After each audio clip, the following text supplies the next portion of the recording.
Il y a aussi la malédiction que toi-même tu es allé ramasser.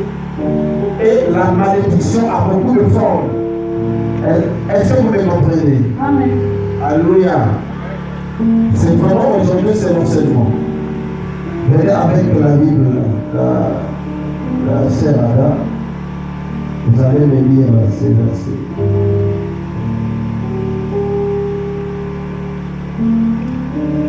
Nous allons commencer par Ephésiens 6. Nous allons d'abord montrer quelles sont les armes qui portent les clés de la destruction de la malédiction satanique et démoniaque. Alléluia. Que Dieu bénisse son peuple. Soyez Au verset 10, on dit. Oui. Au reste, fortifiez-vous dans le Seigneur et par sa force toute puissante. Oui. Revêtez-vous de toutes les armes de Dieu. Revêtez-vous de toutes les armes de Dieu. Afin de pouvoir tenir ferme contre les ruses du diable. Car nous n'avons pas à lutter contre la chair et le sang. Car nous n'avons pas à lutter contre la chair. Mais contre les dénominations. Car écoutez, quand on parle de domination, là, les dénominations, il s'agit de certains clans qui parlent de Jésus, mais qui ne sont pas dans Jésus. Il s'agit de certains clans, des églises qui sont dénominationnelles, dans le sens où on écrit soit church, Jesus Christ. Tu rentres là-bas, tu ne vois pas les pratiques de Jésus-Christ. Alors c'est ça les dénominations d'abord. Ce sont les églises qui ont renommé, dénommé. C'est comme si vraiment on parlait de Jésus. Mais en réalité, ce n'est pas les églises du Seigneur. Alléluia. Amen. Continue. Contre les autorités. Contre les autorités. Contre les princes de ce monde de ténèbres. Ah. Contre les esprits méchants dans les lieux célestes. Yes. C'est pourquoi. Voilà. Prenez toutes les armes de Dieu afin de pouvoir résister dans le mauvais jour. C'est pourquoi. Prenez toutes les armes de Dieu. Les armes de Dieu que je vous parle ici, je vous ai apporté 7 armes, qui est le 7 clés, qui fait de toi invincible. Tu deviens très fort et très puissant lorsque tu détiens ces clés-là. Alléluia. Amen. Ok. Afin de pouvoir résister dans le mauvais jour. Et tenir ferme après avoir tout surmonté. Tenir ferme après avoir tout surmonté. Tenez Amen. donc ferme. Ayez à vos rangs la vérité pour Là, tu répètes verset déjà. 14. Tu t'arrêtes d'abord. On repart sur 13. C'est pourquoi prenez toutes les armes de Dieu, afin de pouvoir résister dans le mauvais jour et tenir ferme après avoir tout. Reste d'abord là. La première position d'un enfant de Dieu, c'est de tenir ferme, quelle que soit la position, quelle que soit la galère, quelles que soient les insultes, quel que soit ce qui te manque, quel que soit il n'y a pas de finances, quel que soit comment, tu dois rester d'abord ferme à la parole de Dieu. Alléluia. Amen. Lorsque tu es ferme à la parole de Dieu, le diable cherchera à t'amener hors de ton terrain afin de t'avoir. Voilà pourquoi vous allez constater quelque chose. Lorsque le chien est chez lui, même s'il est plus fort que tous les chiens du quartier, lorsque l'autre chien viendra, le chien va se défendre son territoire. Donc, la première des choses que vous devrez avoir dans la parole, c'est d'être ferme. C'est de rester ferme envers votre Dieu, envers votre Seigneur Jésus-Christ. Lorsque vous êtes ferme en lui, même lorsque vous faites quelque chose, si vous êtes ferme, vous êtes attaché, fermé, attaché à la chose que vous faites, vous allez constater que votre vie avance. Alléluia. Ça, c'est la première. Deux. Ok. Tenez donc ferme, ayez à vos reins la vérité pour ceinture. Ayez à vos reins la vérité pour ceinture. Deuxième arme. Vous devez toujours être véridique. Cette vérité dont je parle, ce n'est pas de la vérité matérielle, mais c'est de la vérité du cœur.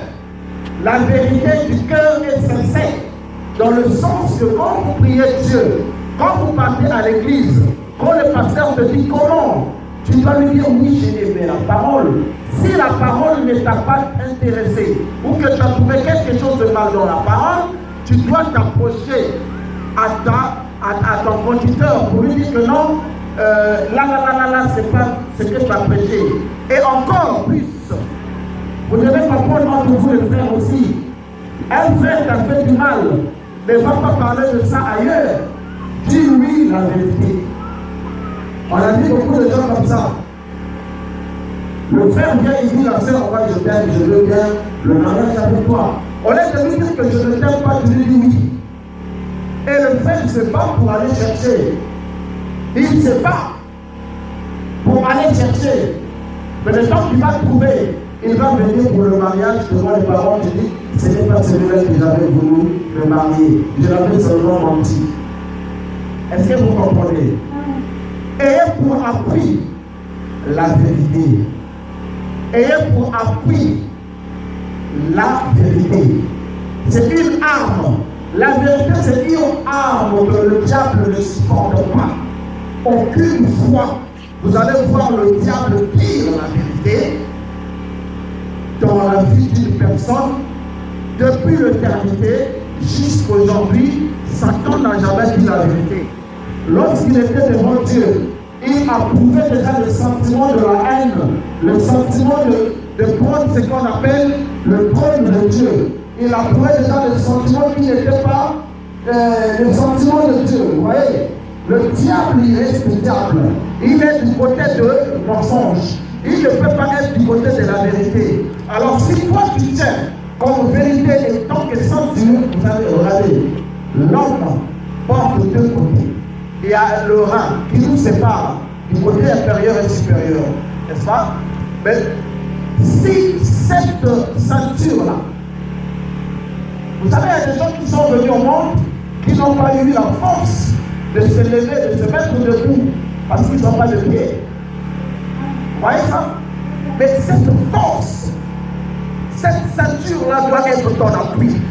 Car on a dit la parole de Dieu, c'est l'appui de la vérité. Une vraie parole de Dieu, c'est là où il y a la vérité. Lorsque vous allez lire dans Isaïe, Isaïe 55, 5, vous allez comprendre, même Jésus-Christ nous a donné un verset qui était la vérité, où il a dit, par mes meurtrissures, c'est-à-dire par mes blessures là, vous serez sauvés et vous serez guéris. Alléluia. Voilà pourquoi vous devriez prendre la vérité pour appui. Vous devez prendre la vérité comme étant votre statut. Alléluia. Vous pouvez continuer. Remettez la cuirasse de la justice. Revêtez la cuirasse de la la cuirasse de la justice. Ça veut dire aussi longtemps que tu ne seras pas juste, tu vas toujours pleurer en disant Dieu ne m'aime pas. Aussi longtemps que tu n'es pas juste, un jour tu te retrouveras dans le moment où tu vas te demander pourquoi je suis devenu comme ça. Pourquoi il n'y a que moi qui souffre? Pourquoi il n'y a que moi dans la famille qui ne peut pas avoir la vie normale? Écoutez, nous sommes déjà au 3e élément. Je vous ai parlé d'être ferme d'abord. Ferme à qui? Envers Jésus-Christ, votre Seigneur. Deuxième, j'ai dit, tenez la vérité comme elle appuie. Lorsque votre vérité est là, c'est l'appui. Alors Dieu est avec vous. Troisième, marchez dans la justice. La justice dont je parle, c'est une justice spirituelle. Tu ne peux pas être à la fois musulman et à la fois protestant et à la fois catholique. À la fois, on te voit chez le féticheur. À la fois, là, tu n'es pas juste. La justice dont Dieu vous parle, d'avoir un seul maître. Le maître là, c'est le Seigneur Jésus-Christ. Il y a des gens qui appellent Seigneur Jésus-Christ, ils disent il est notre maître. Mais quand vous les suivez dans leur fond, ils ne prient pas Jésus. Tu viens à l'église, tu as un fil au rein, parce que ça doit te protéger. Tu viens à l'église, tu mets les épingles. Oh, ça chasse les démons. Tu viens à l'église, tu mets beaucoup de choses. Écoutez, ce n'est pas ça la justice. Vous devrez croire à votre Dieu, avoir la foi en Jésus. Alléluia. Continue. Mettez pour chaussure à vos pieds le zèle que donne l'évangile de paix. Ah, les zèles. Les zèles. Vous savez, il y a toujours deux côtés de zèle. Il y a le zèle amen et il y a le zèle. Le zèle du côté du Seigneur. Alléluia. Lorsque vous voyez un enfant à la maison, toutefois, il veut montrer qu'il y a que lui qui connaît. Quand on peut lui demander, il dit, moi je connais. C'est ça le zèle amen. Je vous forme aujourd'hui, je dis bon, je vais former des enfants spirituels. Avant que tu arrives à la formation, on te voit dans le coin en train de prêcher. On te voit dans le coin d'évangéliser, mais tu vas parler de toi-même. Des fois, on te voit en train de faire des choses qu'on ne t'a jamais appris à l'école spirituelle, à l'école biblique. Parce que, écoutez, l'école, c'est pour que tu apprends. Mais la vocation, c'est Dieu qui te l'a donné. Lorsque tu as la vocation, tu rentres jusqu'à l'école pour qu'on t'encadre. Mais tu vas travailler selon ta vocation. Le miracle, le don de la guérison, tous ces dons que tu as là, je vous assure, ces dons-là, ce sont les dons qui sont dans ta vocation, dans la prière et tout. Le col te cadre, le col te montre comment les utiliser, comment le faire. Alléluia. Et c'est ça que beaucoup de gens sont devenus hypocrites par rapport aux zèles. Amen. Alors toi, on te demande de porter des zèles propres. Alléluia. Les zèles là, quand ça se met devant tes pieds, c'est-à-dire quand tu montes ça, les pieds sont soutenus, le rein est soutenu, ta tête est ferme. Alors, le cœur doit être purifié. Alléluia. Ok. Il continue à entendre. Prenez par-dessus tout cela le bouclier de la foi. Prenez par-dessus tout cela comme le bouclier de la foi. Est-ce que vous comprenez? Le bouclier de la foi, c'est quoi? La foi aussi, c'est un bouclier. La foi aussi a besoin d'être protégée. Parce que lorsque un moteur vient te parler, il va utiliser les méthodes de la parole de Dieu, les méthodes de la Bible. Si tu n'as pas de bouclier pour fermer cette fausse parole qui rentre en toi, alors tu vas l'accepter. Alléluia. Tu vas dire que ce qu'il dit, c'est la vérité. Voilà pourquoi vous allez constater que le monde actuel, le gens, quand tu mets miracle, guérison, il vient. Quand ils arrivent là, il n'y a pas miracle, guérison. Quand tu arrives là-bas, il te dit, quand vous venez, il y a du pain, il y a tout ça, vous arrivez, il n'y a pas de pain. Les gens viennent, ils vous disent tout ce qu'ils peuvent dire. Mais si votre foi n'a pas de cuirasse, ça n'a pas de bouclier, ça n'a pas quelque chose qui protège contre les mauvaises paroles, contre les mauvaises doctrines. Alléluia. Tu vas l'écouter. Comment les prêtres sont rentrés au Congo? C'est par leur fausse doctrine. Ils vous ont donné la doctrine. Vous suivez. Et là-bas, ils sont en train de prendre le pétrole.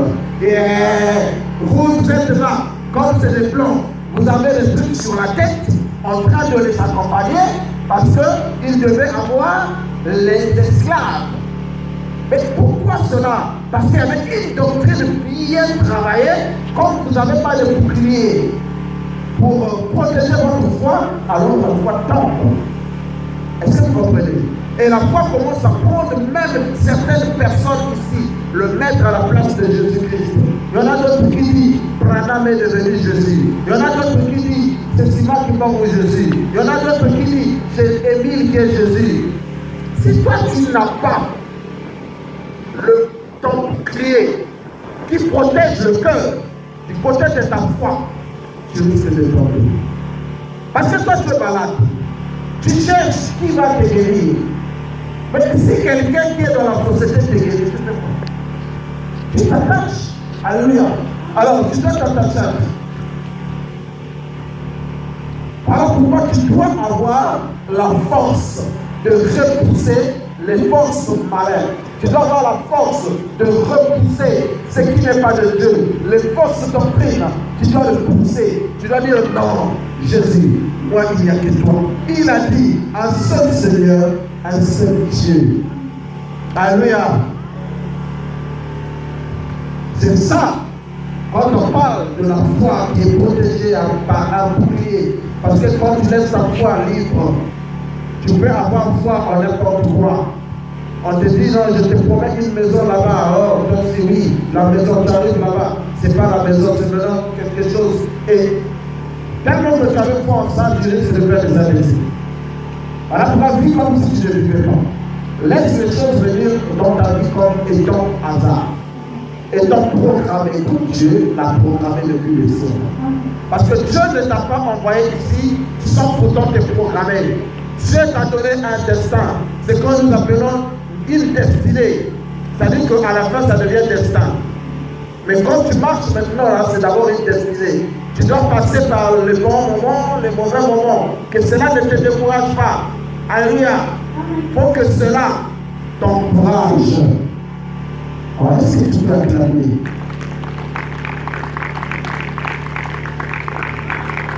Est-ce que je parle bien? Est-ce que je t'enseigne? J'ai dit aujourd'hui, je l'enseigne. Parce qu'un bon chrétien, c'est celui qui doit connaître d'abord la malédiction de sa famille, avant que quelqu'un ne l'aide à enlever la malédiction. Oh, il faut que je passe à la délivrance. Oui, c'est pas mauvais. Mais tu dois comprendre, après la délivrance, tu dois connaître les armes qui vont te permettre à détruire la malédiction de ta famille. Alléluia. Ok, merci. Prenez aussi le casque du salut. Prenez aussi le casque du salut. Vous voyez ça? C'est quoi le casque du salut?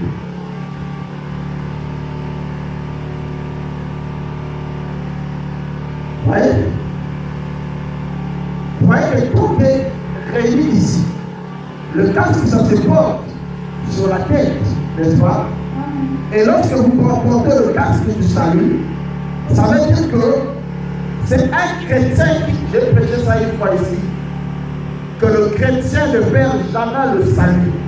Un chrétien qui a déjà le salut ne peut pas le perdre. Soyez sincères avec les autres. Et tout ce que je vous dis là, c'est la vérité. C'est une vérité nette. Lorsque un chrétien a déjà le salut, il ne peut pas le perdre. Comment? Le salut signifie le Saint-Esprit dans ton âme. Et quand le Saint-Esprit rentre dans l'âme, le Saint-Esprit ne peut plus sortir. Le Saint-Esprit peut être dans ton esprit, mais le Saint-Esprit sort. Quand tu commets, rétrograde, le Saint-Esprit te quitte. Mais lorsqu'il est dans ton âme, le Saint-Esprit ne peut plus te quitter. Donc tout ce que tu fais, c'est le Saint-Esprit qui corrige ça. Il est en accord avec ton cœur, c'est-à-dire avec la foi. Ils sont en accord. Donc tout ce qu'on te parle du Seigneur Jésus-Christ, toi t'acceptes. Le Saint-Esprit, tout le jour que tu écoutes la parole, ça grandit. Tu ne peux pas dire que tu as le Saint-Esprit, mais tu vas à l'église en délestage. Tu ne peux pas dire que tu as le Saint-Esprit, mais pendant que dans ta poche, tu peux avoir quelque chose, mais tu te lèves, tu dis je fais un culte, sans pourtant déposer à ton Dieu au fils que quelque chose pour qu'on achète le carburant ou quoi que ce soit. Et tu dis, moi je suis enfant de Dieu. Non! C'est vrai qu'on ne fait pas les églises pour ça, mais nous devons savoir que ce que nous avions, c'est Dieu qui nous a donné. Nous devrions mettre ça dans la tête. Celui qui a le Saint-Esprit n'a plus le temps qu'on le pousse pour aller à l'église. Celui qui a le Saint-Esprit, on ne le pousse pas. Lui-même, il connaît. Parce que le Saint-Esprit connaît tout le sort de ta vie. Le Saint-Esprit a déjà programmé tout ce que tu dois faire dans la journée. C'est le Saint-Esprit qui va te donner même l'heure où tu vas manger. Toi, tu peux dire que je vais manger à 18h. Le Saint-Esprit t'amène à manger à 21h. Alléluia. Amen. Continue. Prenez aussi le casque du salut et l'épée de l'esprit, qui est la parole de Dieu. Le pain de l'esprit, c'est là où on s'arrête. Le pain de l'esprit, on pourrait remplacer ça par c'est-à-dire que le dernier élément que nous devons utiliser pour vaincre l'adversaire. C'est quoi? La parole de Dieu. Mais c'est quoi la parole de Dieu? C'est la prière. Il y a la prière de supplication pour un problème que tu suppliques. Et à la prière de combat lorsque tu combats aussi. Donc la prière a plusieurs façons d'être utilisée. Mais sauf que tu dois seulement être dans la parole de Dieu. Car la parole de Dieu, c'est le paix. Le paix qui est tranchant. Écoutez, enlevez le raisonnement de votre tête. On te prêche la parole, toi tu vas à la maison, tu raisonnes. Tu dis ça, c'est quel homme qui fait le miracle comme ça? Qui peut prophétiser ma vie? Non, il doit avoir le numéro. Non. Si Jésus-Christ l'a fait, il a prophétisé, il a enseigné, il a prêché, il a baptisé, il a fait beaucoup de bonnes choses. Toi aussi, il y aura beaucoup de bonnes choses dans ta vie. Toi aussi, tu vas prêcher, tu vas évangéliser les autres. Il y a des gens qui veulent bien rentrer dans l'église, mais ils ont honte. Ils vous attendent, vous, de les évangéliser. Lorsque vous allez leur dire, ils vont venir. Pourquoi? Parce que la vérité est prêchée. Aucune vérité ne peut être cachée sous le lit. Alléluia. La vérité, on ne peut pas cacher la vérité. Il reste vérité. Le pain de la vie. Le pain de la vie que aujourd'hui nous pouvons appeler la parole de Dieu. La parole de Dieu a double tranchant. C'est le pain. C'est le Seigneur Jésus-Christ. Il est la parole. Moi, je n'ai jamais dit il était la parole. Non, je dis toujours il est la parole. Car il était le même hier, mais aujourd'hui éternel. Donc il a œuvré dans l'ancien temps, il œuvre aussi dans le temps actuel. Quelle que soit ta maladie, lorsque tu donnes tout ton cœur à Jésus-Christ, la guérison est là. Quel que soit ce que tu es en train de vivre, même si la sécheresse est comment, au temps de l'abondance, toi aussi tu auras ta part. Ne te dis pas qu'il n'y a que moi qui restera dans la sécheresse. Non. Alléluia. Soyez dans votre tête, restez ferme et rassurez-vous que le Seigneur vous connaît, qu'il n'a jamais fait un projet de malheur pour vous. Il a fait un projet de paix et de prospérité. Et ces projets-là devraient vous amener dans la prospérité. Alléluia.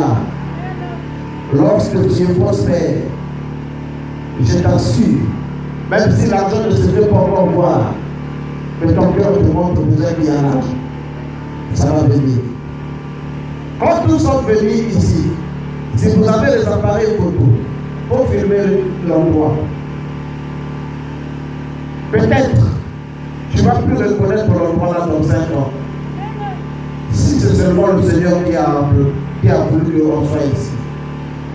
Les gens veulent seulement aller dans une église où il arrive avant d'entrer, il trouve déjà 75 personnes. Mais vous ne savez pas comment ils ont fait pour devenir 75. J'ai vu moi-même, je suis passé lorsque l'église protestante faisait leur... quand les communautés sont venues se retrouver. Je l'ai vu, ils étaient nombreux. J'ai dit, oh, ça c'est un travail. Parce que moi je dis que c'est un travail. Parce que je sais que ce n'est pas le travail qui a commencé aujourd'hui. C'est un travail qui a commencé beaucoup de temps. Alors laisse le temps au temps. Mira aussi va mettre du temps, c'est vrai. Mais il est international comme son Père Jésus-Christ. Alléluia. Le Seigneur Jésus est international. Il est même hors international. Il est sorti même dans l'univers. Il nous tient comme ça. Ne pleure pas dans ta chambre pour dire que voici, je dois pleurer. Parce qu'il me manque ceci, il me manque cela. Vous serez attaqués, mais soyez fermes. Vous aurez des fausses doctrines. Fermez votre foi. Alléluia. Le gens viendra dans certaines situations, dites-leur la vérité. Toi, tu crois que quelqu'un peut venir t'attaquer, te dire certaines choses, et toi tu dis que là, voilà, je dois me défendre dans le mensonge. Et si tu te défends dans le mensonge, celui qui est dans la vérité, on dit, mais finalement, on voulait la version là-bas, donc monsieur, vous avez un chèque d'un million. Le fait que toi, tu as seulement mis le mensonge à la place de la vérité, tu perds la vérité que tu devais te payer. Alléluia. Jésus-Christ est grand. Il est le même hier, aujourd'hui éternel. Dans votre maison, quand vous voyez les maisons comme ça, mais spirituellement, l'esprit peut rentrer là, parce qu'il est plus petit que le grain de sable. Mais si votre prière n'est pas forte, les esprits viendront travailler et s'amuser avec vous à la maison. Alors la chose que vous devez faire, c'est de beaucoup prier, c'est de partir à l'église. Celui qu'on pousse à aller à l'église n'est pas béni. Mais celui qui a reçu l'évangélisation est venu, Dieu le bénit. Et lorsque tu reçois, lorsque surtout beaucoup de gens, on te tend la carte d'invitation, tu prends la carte, mais tu ne viens pas. Tu vas inviter la Bible, tu mets ça dans ta Bible beaucoup de temps. Tu ne sais pas que la personne qui a pris du temps à marcher, à évangéliser, à marcher, à faire les cartes là, il a su faire. Toi tu prends, tu vas mettre dans le cahier. Et lorsque les choses ne marchent pas, on accuse Satan. Regarde-toi toi-même. Avant d'accuser certaines malédictions que vous avez dans la vie de vie. Certaines malédictions. Ce n'est pas parce que nous sommes maudits, parce que la famille nous a maudits. Non. Ah, le frère, laisse-moi nous. Mais tu es conscient que tu ne peux pas évangéliser Dieu. Tu es conscient que tu ne viendras pas au culte. Tu prends 2. Tu arrives à la maison, tu utilises ça aux toilettes. Est-ce que tu crois que Dieu va te bénir? C'est la malédiction que tu ramasses toi-même. Tu arrives comme ça, c'est quelqu'un qui prend la Bible. Celui qui a pris du temps à écrire la Bible a souffert. Mais quand tu mets la Bible à la disposition de tes enfants, qu'ils aillent te chercher pour aller aux toilettes. Et tu demandes la malédiction de la famille. Non, la malédiction, ce n'est pas la famille, c'est toi-même. Il faut faire attention. Aujourd'hui, dans le groupe, ça veut dire que tu prends l'arachide avec les papiers, c'est-à-dire avec les feuilles de la Bible. Qui chez toi? Que Dieu te laisse comme ça. Ouais? Va te débrouiller. Va prier. La bénédiction ne vient pas le même jour.